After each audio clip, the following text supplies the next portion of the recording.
1254010010158. Di sini saya akan menjelaskan tentang dinasti Fatimiyah dan Renaissance di Eropa. Yang pertama, dinasti Fatimiyah.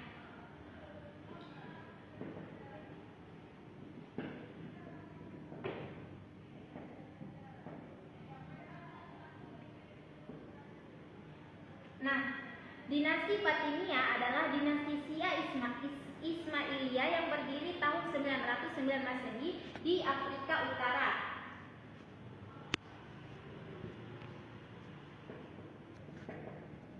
Ismailiyah yang berdiri pada tahun 909 Masehi di Afrika Utara.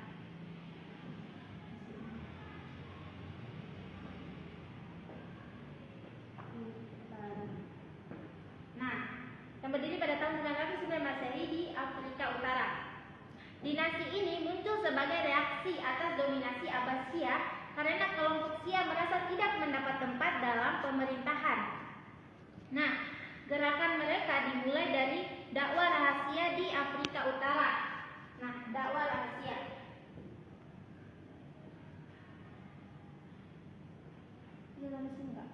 Dakwah rahasia di Afrika Utara. Lalu mendapat dukungan kuat dari masyarakat lokal. Pemimpin dinasti Fatimiyah ini adalah Ubaidillah Al-Mahdi. Pemimpinnya Ubaidillah Al-Mahdi.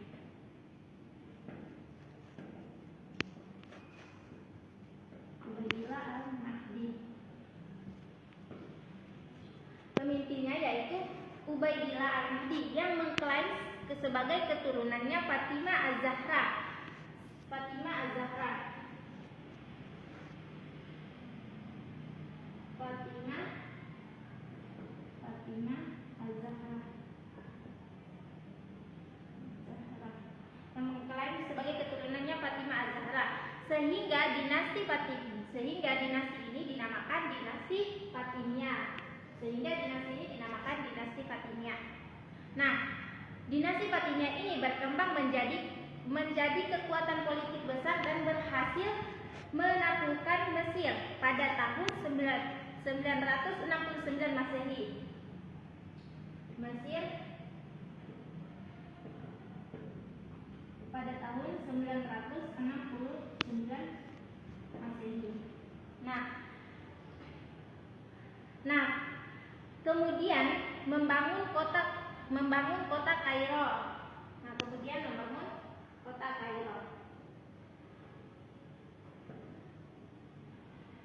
Pada tahun 969 Masehi ini kemudian dibangunlah kota Kairo dan mendirikan Universitas Al-Azhar sebagai pusat ilmu.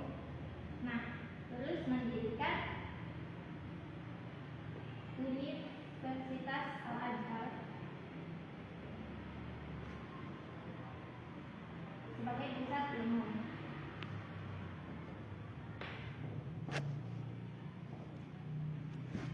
Universitas Al-Azhar sebagai pusat ilmu.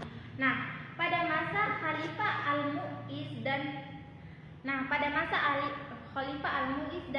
Al-Mustansir, dinasti Fatimiyah mencapai puncak kejayaannya. Mencapai puncak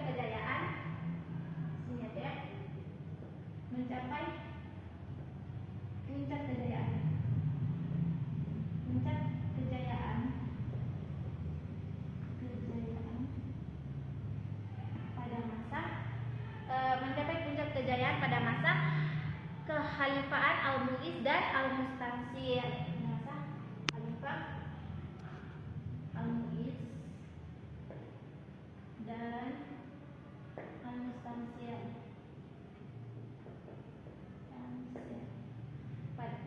Pada masa Khalifah Al-Mu'izz dan Al-Mustansir. Namun setelah mencapai puncak kejayaan ini, dinasti Fatimiyah itu mengalami kemunduran akibat konflik internal, tekanan Saljuk dan perang salib. Nah, konflik internal, kemunduran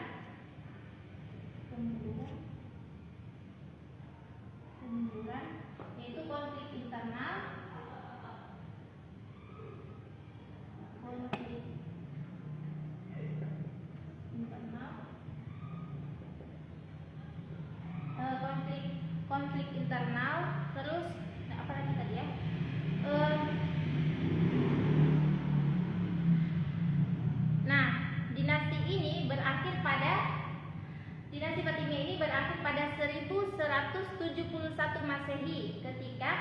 digantikan oleh ketika digantikan oleh Salahuddin Al-Ayyubi.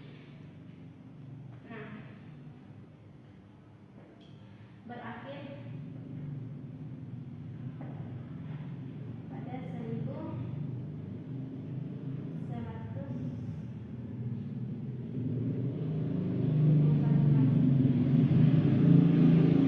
oleh Salahuddin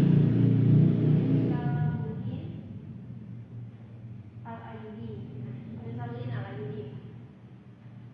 Nah, meskipun dinasti Fatimiyah ini runtuh, dinasti Fatimiyah ini meninggalkan warisan penting seperti kota Kairo,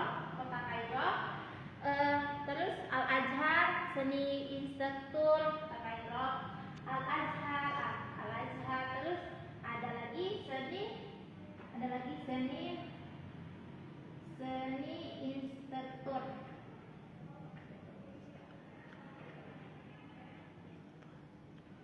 Dan perkembangan ilmu.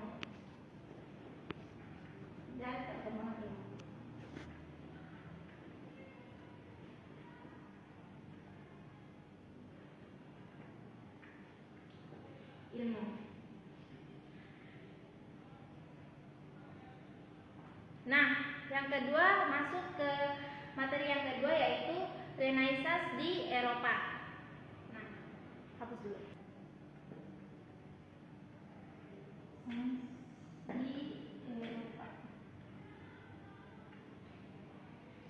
Nah, Renaissance berarti kelahiran kembali, masa kebangkitan ilmu pengetahuan, seni, pemikiran di Eropa pada abad ke-14 sampai ke-17.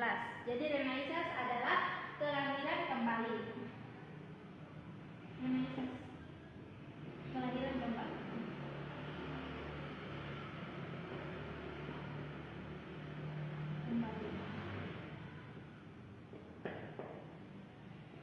Kelahiran kembali, masa kebangkitan ilmu pengetahuan,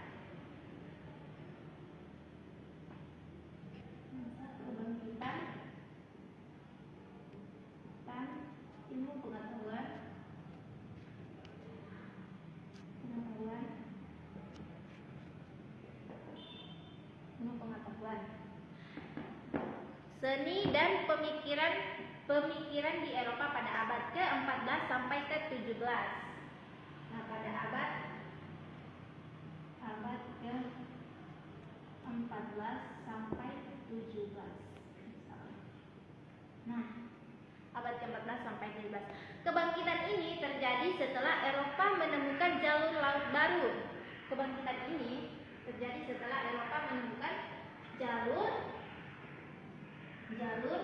Laut baru.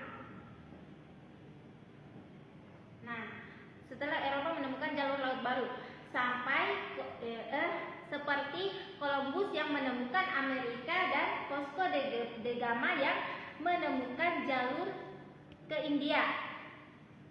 Seperti Columbus ya. Columbus yang menemukan Amerika dan Vasco da Gama.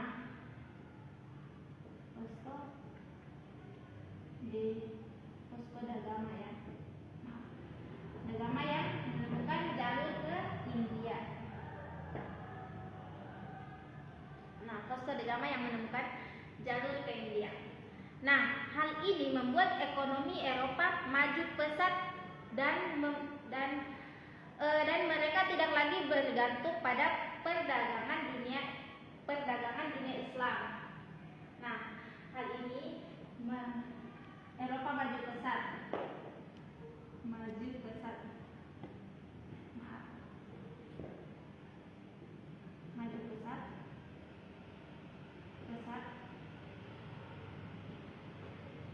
Nah, pada saat yang sama dunia Islam mengalami kemunduran karena konflik internal dan kurangnya pengembangan ilmu. Nah, di sini konflik internal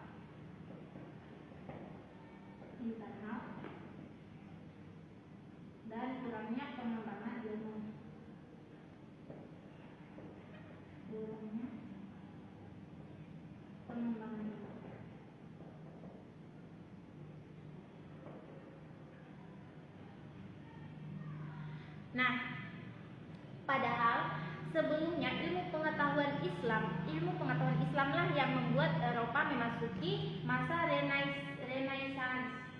Nah, padahal ilmu pengetahuan ini yang membuat Eropa memasuki masa Renaissance. Nah, Renaissance mengalami kemajuan besar dalam sains teknologi. Nah, kemajuan besar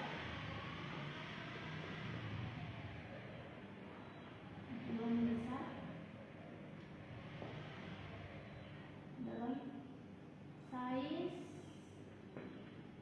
teknologi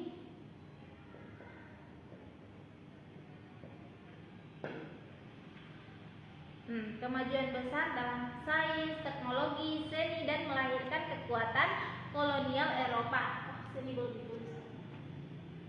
Seni dan melahirkan kekuatan kolonial Eropa yang kemudian menguasai banyak wilayah Islam. Nah, mungkin hanya itu saja yang dapat saya jelaskan dari kedua materi yang tadi. Yang pertama tadi dinasti Fatimiyah dan yang kedua ini adalah Renaissance di Eropa. Terima kasih. Wassalamualaikum warahmatullahi wabarakatuh.